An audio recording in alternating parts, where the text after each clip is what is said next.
kita sama-sama membaca firman Tuhan yang terambil dari Mika 5, pasal 5 ayat 1 sampai dengan ayat yang keempat. Saya akan bacakan buat kita semua Mika 5 ayat 1 sampai dengan ayat yang keempat. Firman Tuhan berbunyi demikian.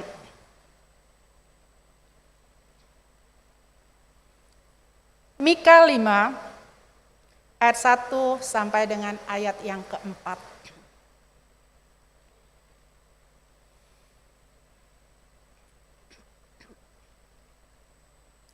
Firman Tuhan berbunyi demikian. Tetapi engkau, hai Betlehem Efrata, hai yang terkecil di antara kaum-kaum Yehuda, daripadamu akan bangkit bagiku seorang yang akan memerintah Israel, yang permulaannya sudah sejak purbakala, sejak dahulu kala. Sebab itu ia akan membiarkan mereka sampai waktu perempuan yang akan melahirkan telah melahirkan, lalu selebihnya dari saudara-saudaranya akan kembali kepada orang Israel. Maka ia akan bertindak dan akan menggembalakan mereka dalam kekuatan Tuhan, dalam kemegahan nama Tuhan Allahnya. Mereka akan tinggal tetap, sebab sekarang ia menjadi besar sampai ke ujung bumi. Dan dia menjadi damai sejahtera. Sampai sekian pembacaan firman Tuhan, saudara. Perenungan kita pada hari ini dengan tema Raja yang Memulihkan. Yang akan kita renungkan bersama-sama adalah seorang nabi, seorang tokoh yang bernama Nabi Mika. Saudara, siapa Mika itu? Mari kita melihat bersama-sama sedikit latar belakang Mika sebagai nabi yang dipakai oleh Tuhan pada zaman itu. Saudara, Mika berasal dari sebuah desa kecil di tanah Yehuda. Ia adalah anak seorang petani dari keluarga biasa, tidak sempat ia menikmati mengenyam pendidikan yang tinggi. Jadi karena kondisi seperti itu Bapak Ibu Saudara-saudara, di dalam pelayanannya dia banyak bergaul dengan masyarakat biasa, atau boleh dikatakan dia bergaul dengan rakyat kelas bawah, lapisan paling bawah. Itulah pergaulannya, pelayanannya menyentuh sampai masyarakat bawah. Nah saudara, di dalam pelayanan Nabi Mika, dia berhadapan melewati masa atau melihat pemerintahan 3 raja yang ada pada saat itu. Raja pertama adalah Raja Yotam, kedua Raja Ahaz, kemudian Raja Hizkia. Saudara, dari ketiga raja ini, Raja Yotam dan Raja Hizkia adalah raja yang baik, raja yang berjalan bersama-sama dengan Tuhan, tetapi hidupnya tidak terlalu berdampak, nanti kita akan lihat. Tetapi saudara, kita akan melihat kehidupan Raja Ahaz, yang boleh dikatakan ini adalah raja yang kejam, raja yang jahat, raja yang hidup di dalam penyembahan berhala. Boleh dikatakan zaman itu umat Tuhan jatuh di dalam dosa, boleh dikatakan hancur-hancuran keadaan pada saat itu. Saudara, mari kita melihat pertama Raja Yotam. Yotam seorang raja yang terkenal, dikatakan ya sebagai seorang raja yang benar, berjalan bersama-sama dengan Tuhan. Tetapi hal itu, keadaannya tidak membuat umat Tuhan berbalik dari kesalahannya, tetapi kondisi saat itu bahkan umat Allah semakin jauh dari Allah, bahkan semakin berada di puncak penyembahan berhala. Itu kondisi pada saat itu. Nah saudara, raja yang kedua itu adalah Raja Ahaz. Kita lihat Raja Ahaz ini terkenal paling jahat. Raja yang sangat fasik. Ia menyembah Baal, menyembah dewa Molok, dan tidak segan-segan saudara. Dia mempersembahkan anaknya kepada dewa, dibakar hidup-hidup, dipersembahkan kepada dewa. Itulah kejahatan yang dilakukan, yang sangat dibenci oleh Tuhan. Nah saudara, pada zamannya saudara-saudara, boleh digambarkan bahwa keadaan Yehuda dan Samaria di dalam kehancuran. Betul-betul brutal, betul-betul bobrok, seolah-olah tidak bisa membedakan tangan kiri dengan tangan kanan. Betul-betul hidup di dalam dosa. Saudara, tampailah kepada raja yang ketiga yang bernama Raja Hizkia. Hizkia boleh dikatakan raja yang takut akan Tuhan.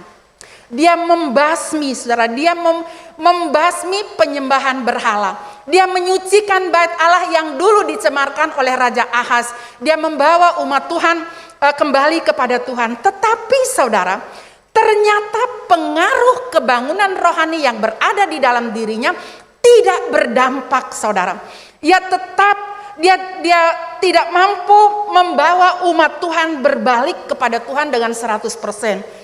Saya ketika merenungkan ini peristiwa atau kehidupannya Raja Hizkia, saudara. Dia berjalan sama Tuhan, berupaya bagaimana umat Tuhan kembali, tetapi tidak 100%, tidak bawa pengaruh.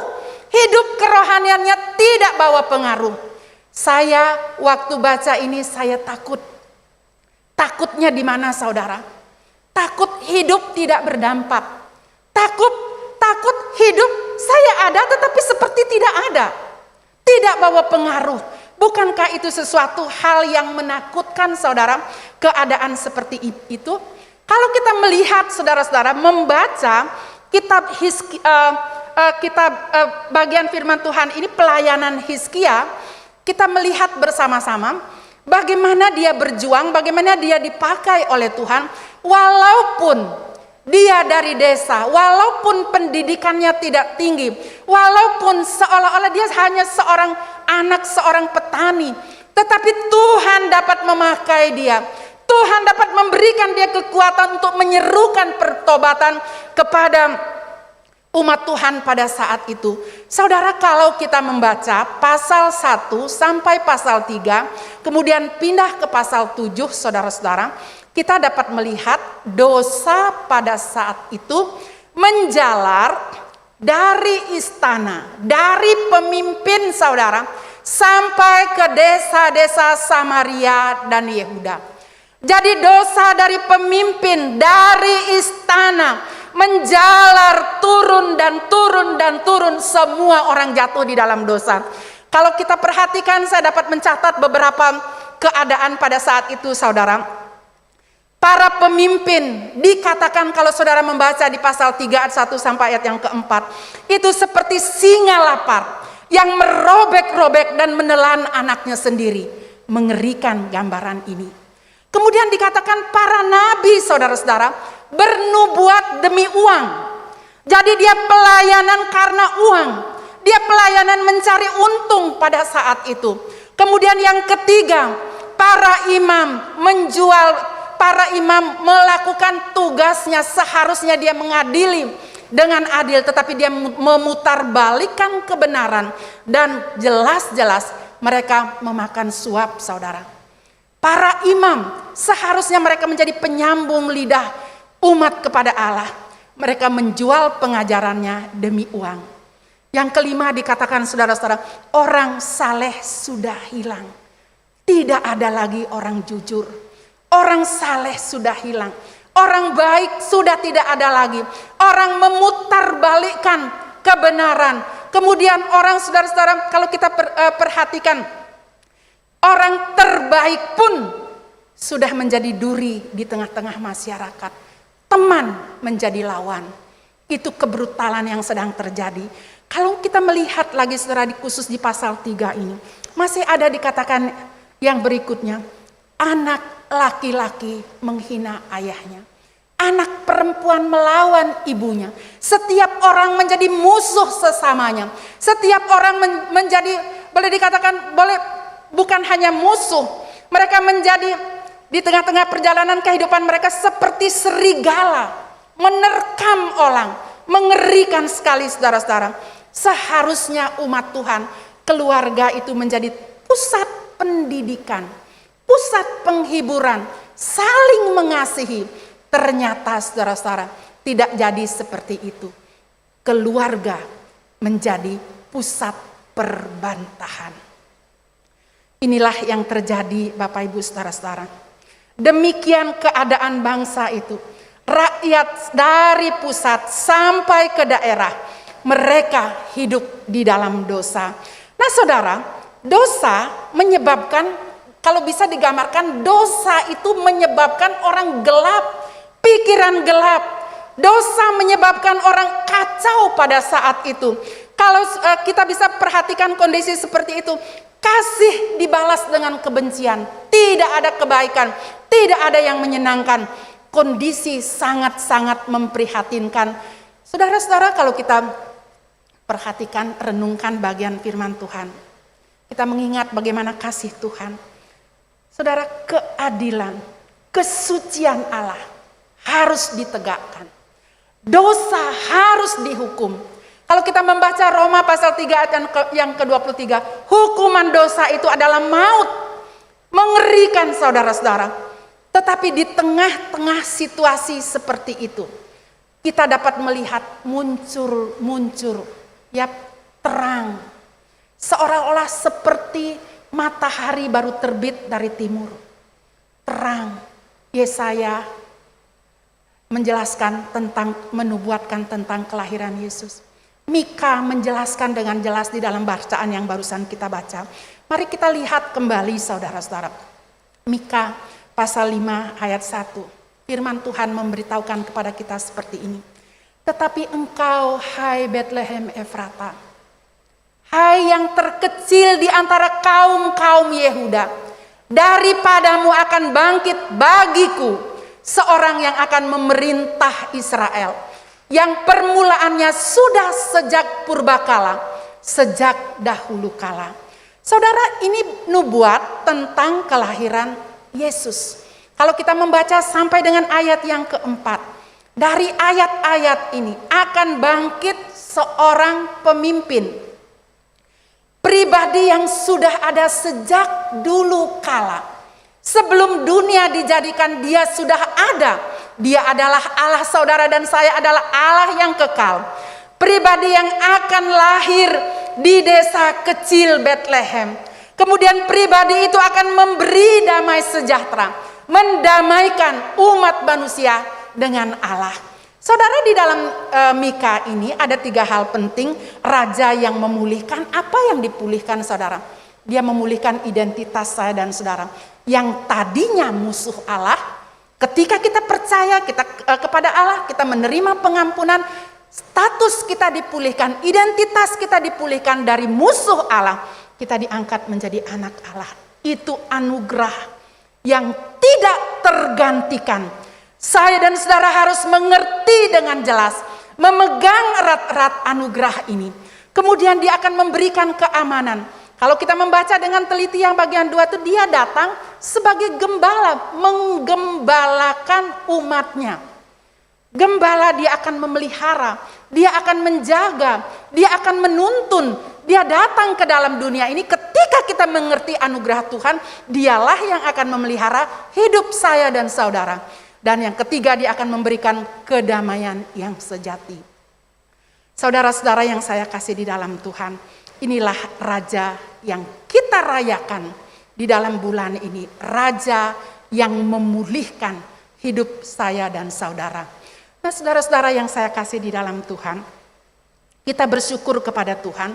Kristus sudah lahir. Kita bersyukur kepada Tuhan, dia telah menebus kehidupan saya dan saudara. Kita bersyukur kepada Tuhan karena anugerah terbesar itu Tuhan nyatakan kepada saya dan saudara. Dia rindu memulihkan kehidupan saya dan saudara. Nah, saudara-saudara yang saya kasih di dalam Tuhan, saya kembali ke dalam pembacaan Mika ini. Sebelum nubuat kelahiran Kristus digenapi di dalam perjanjian lama, di dalam perjanjian baru, sebelum peristiwa kelahiran Tuhan Yesus nyata, sebelum dia datang, Mika menyerukan dengan suara lantang. Ini adalah Mika 6 ayat yang ke-8. Ini di dalam kitab Mika pasal 1 sampai ayat yang ke-7. Ini pasal 7, ini adalah intisari. Ini adalah pesan penting. Ini adalah isi pemberitaan yang digaungkan oleh Mika. Mari kita melihat saudara-saudara di dalam pasal 6 ayat yang ke-8 memberitahukan kepada kita, hai manusia, telah diberitahukan kepadamu apa yang baik, dan apakah yang dituntut Tuhan daripadamu selain berlaku adil, mencintai kesetiaan, dan hidup dengan rendah hati di hadapan Allah. Saudara, ini 3 hal ini saya dan saudara harus mengerti. Kita mengerti, kita merenungkan Apa yang Tuhan minta dari hidup kita sebagai pengikut Kristus? Apa yang Tuhan inginkan? Apa yang Tuhan mau saya dan saudara lakukan di dalam kehidupan kita? Saudara, kelahiran Kristus memberikan kita kebebasan, memberikan kita kemenangan, memberikan kita pemulihan. Dan Dia mau agar hidup saya, hidup berlaku adil, mencintai kesetiaan, hidup dengan rendah hati di hadapan Allah. 3 hal ini dituntut di dalam perjalanan kehidupan saya dan saudara. Saudara, saya rindu mengajak kita bersama-sama untuk melihat apa itu berlaku adil sesuai dengan konteks pada saat itu, saudara. Berlaku adil.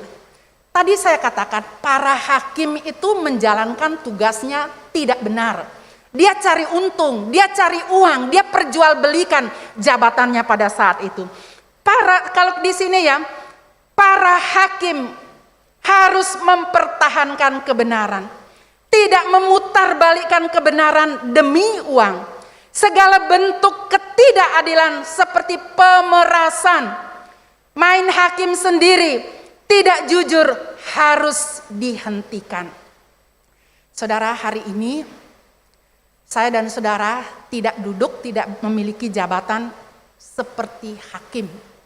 Tidak, tetapi berlaku adil. Kiranya itu melekat di dalam pikiran kita. Kita menjalani hari-hari kita. Saudara, mungkin ada orang-orang di sekitar saudara. Di dalam kita bekerja, ada atasan, ada bawahan, ada orang-orang yang di sekeliling saudara yang Tuhan percayakan. Berlakulah adil seperti firman Tuhan. Berlakulah adil di dalam saudara bekerja, bertindak di dalam semua pelayanan. Berlakulah adil karena itu yang diminta oleh Tuhan. Kemudian yang kedua, mencintai kesetiaan. Saudara, di dalam bacaan yang sudah kita baca tadi di kitab Mika, kita melihat bagaimana berantakan, bagaimana hancurnya umat Tuhan. Di sini ditekankan mencintai kesetiaan. Segala bentuk penyembahan berhala harus dihapuskan, diganti dengan menyembah kepada Tuhan. Dulu kalau mempersembahkan korban itu dibawa kepada dewa. Sekarang persembahan itu harus dibawa kepada Tuhan. Saudara, kalau dulu raja bertindak di dalam dia melakukan tugasnya, setelah bagian firman Tuhan ini, raja itu harus bertindak sebagai pelindung rakyat, bukan mengerikan, bukan sebagai binatang buas yang seperti memakan anaknya. Dan kemudian seorang nabi harus kembali bernubuat demi Allah, dari Allah, bukan karena uang, bukan karena keuntungan. Para imam sebagai penyambung lidah rakyat kepada Allah, tidak lagi memperjualkan saudara jabatannya, tetapi orang harus menjadi teman bagi sesama. Saudara, mencintai kesetiaan ini adalah hal yang sangat sulit. Kita bisa setia kalau kondisi baik. Kita bisa setia kepada orang lain, kita bisa baik kepada orang lain. Tetapi ketika orang itu tidak baik, hati ini akan berubah. Tiap orang harus menjadi teman bagi sesamanya. Saya tarik ini bagian saudara-saudara. Setiap kita harus menjadi teman bagi di dalam kelompok share-nya kita masing-masing. Mulai peka melihat kebutuhan orang lain. Mulai peka melihat keadaan orang lain.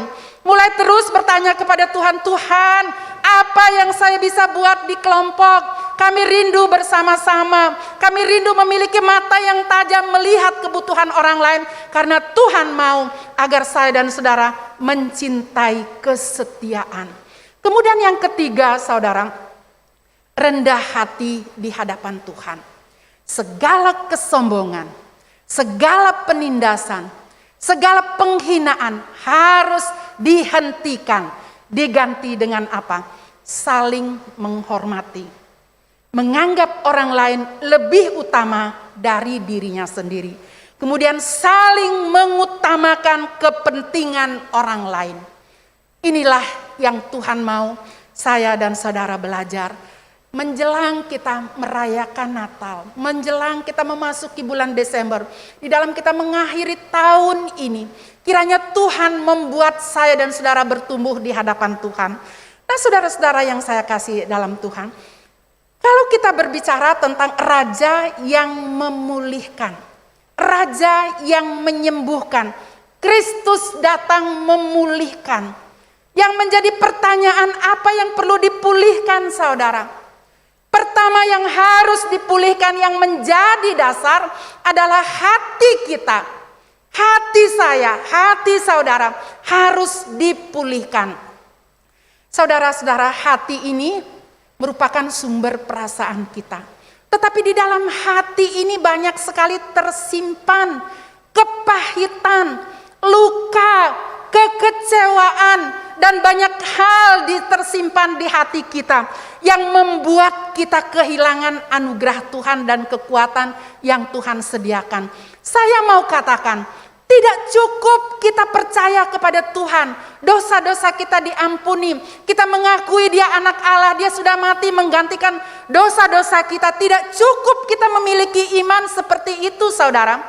Kita harus hati kita dipulihkan oleh Tuhan. Karena sejujurnya saudara, hati saya, hati saudara, hati kita gampang remuk, gampang hancur, gampang terkoyak, gampang sakit, gampang terluka, saudara. Itu sesungguhnya keadaan kondisi kita. Tetapi saudara, maukah saudara pada pagi hari ini bersama-sama memikirkan hidup kita ke depan, waktu kita ke depan, kesempatan-kesempatan yang Tuhan berikan kepada kita untuk melayani.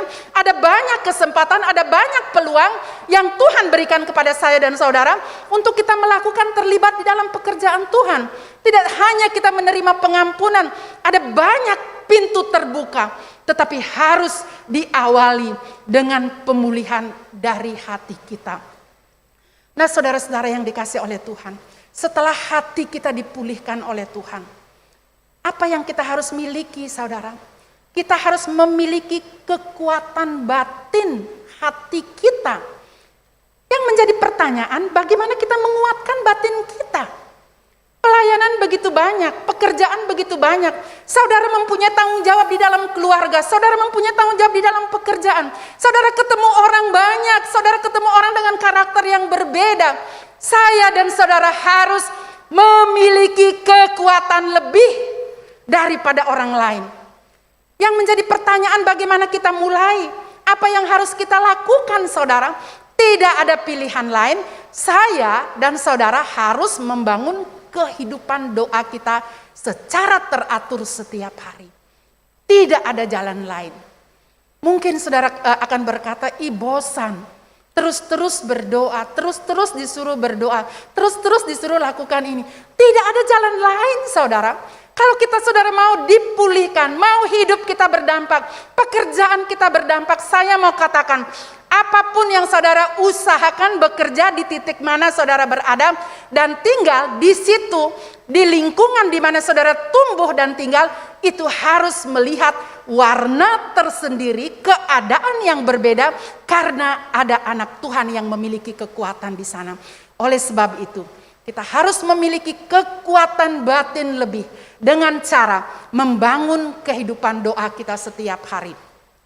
Kemudian saudara, kita harus membangun kehidupan kita di atas kebenaran firman Tuhan secara teratur.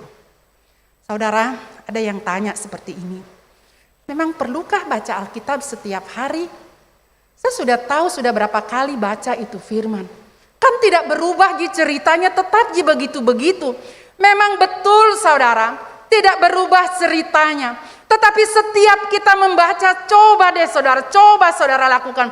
Setiap kita membaca pasti ada sesuatu yang baru yang saudara dapatkan, sehingga kita dapat peroleh kekuatan dari firman yang saudara baca.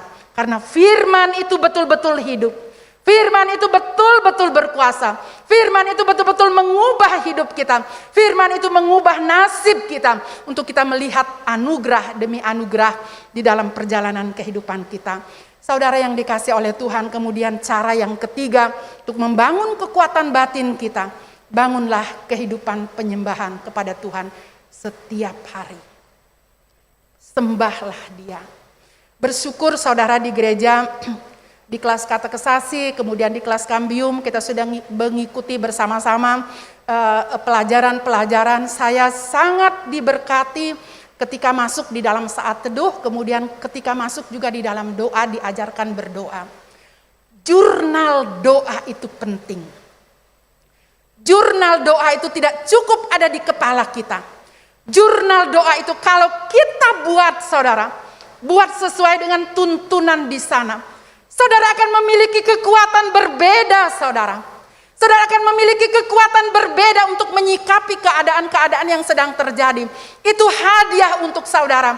Kalau kita tidak lakukan, kasihan, lewat dengan percuma. Mari saudara, kita bangun kehidupan kita di hadapan Tuhan, di dalam doa kita, di dalam firman Tuhan. Kita belajar bersyukur, kita belajar menyembah Tuhan, sehingga kita mengalami hari demi hari kekuatan yang Tuhan sediakan. Saudara-saudara yang saya kasih di dalam Tuhan, apakah Tuhan datang hanya untuk memulihkan hidup kita dan menyelesaikan hutang dosa kita? Kalau kita baca saudara di dalam kitab Mika tadi, Dia datang sebagai gembala. Artinya Dia memelihara, Dia menguatkan untuk semua masalah kita. Dia mampu selesaikan dengan cara yang ajaib.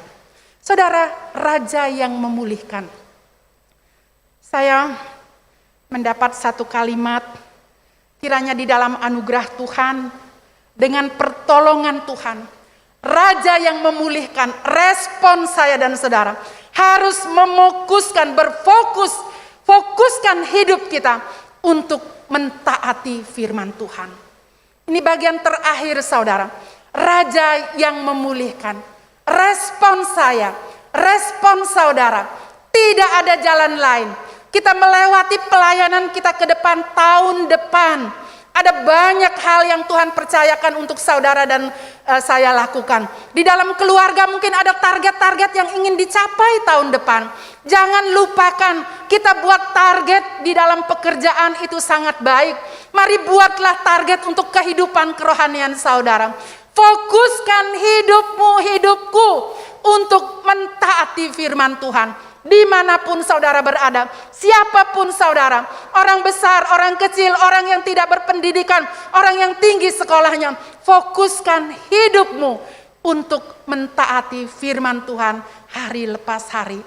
Kiranya Tuhan menolong saudara dan saya di dalam mempersiapkan diri menyambut kelahiran Kristus. Dia sudah datang untuk memulihkan saudara. Bukan hanya memulihkan hati kita yang sering luka, tetapi Dia memulihkan semua keadaan karena Dia datang untuk itu. Pastikan, fokuskan hidup saudara untuk mentaati firman Tuhan hari lepas hari. Mari kita berdoa. Bapa yang ada di dalam surga, terima kasih untuk pagi ini Bapa. Kami sudah belajar firman-Mu, jauh dari jelas Bapa. Mohon Roh Kudus terangi hati dan pikiran kami. Kami tidak mau alami kelesuan secara rohani Bapa. Mungkin tubuh kami sehat, mungkin keadaan kami baik-baik, tetapi Engkau tahu kondisi kami sering lumpuh secara rohani, tidak mampu melakukan apa-apa di hadapan-Mu karena kami kehilangan kekuatan. Bantulah kami Tuhan, urapilah kami, pribadi lepas pribadi, keluarga lepas keluarga, agar kami mengalami kebesaran Tuhan, pemulihan dari Tuhan, baik di dalam keluarga maupun pekerjaan yang Tuhan percayakan. Ini doa kami Bapa, demi nama Tuhan Yesus kami berdoa. Amin.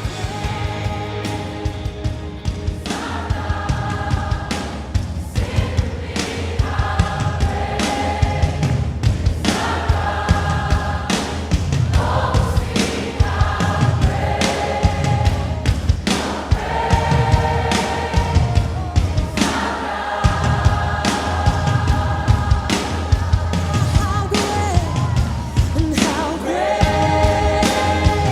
is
Thanks for loving God like you do.